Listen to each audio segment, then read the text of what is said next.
شروع کرتا ہوں اللہ کے نام سے جو بڑے رحیم اور رحم کرنے والا ہے۔ میں تیرا ہی محتاج ہوں، تجھ سے ہی مدد مانگتا ہوں، کیونکہ مجھے یقین ہے کہ تو ہی میری حاجت روائی کرے گا۔ جن راستوں سے اللہ تمہیں گزار رہا ہے، ممکن ہے انہی کا آخری کنارہ معجزوں سے مل جائے۔ جب تم سجدے پہ سجدہ کرتے ہو، جب تم سانس لیے بغیر بے ساختہ اس کا نام پکارنے لگتے ہو، تب وہ تمہیں دیکھ کر مسکراتا ہے۔ تم تہجد تک خود نہیں جاتے، بلکہ تہجد کو تم تک لایا جاتا ہے۔ تم سجدوں کو نہیں جانتے، بلکہ تمہیں سجدوں کے لیے چنا جاتا ہے۔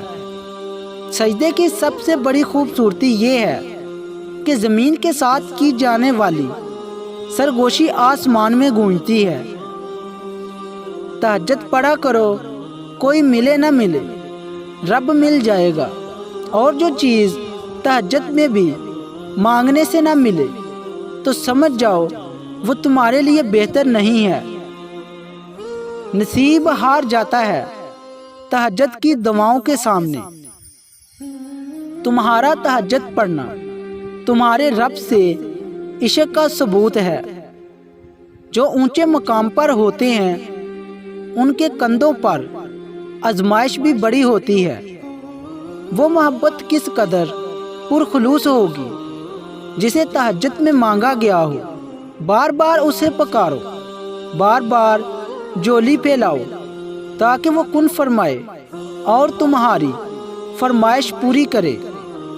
جس کے نصیب میں سجدہ تہجد لکھ دیا گیا، اس کے نصیب میں خدا لکھ دیا گیا۔ اگر اللہ نے وہ لے لیا جسے کھونے کا تم تصور نہیں کر سکتے تھے، تو یقین جانو وہ کچھ ایسا بھی دے گا جسے پانے کا تم نے سوچا بھی نہ ہوگا۔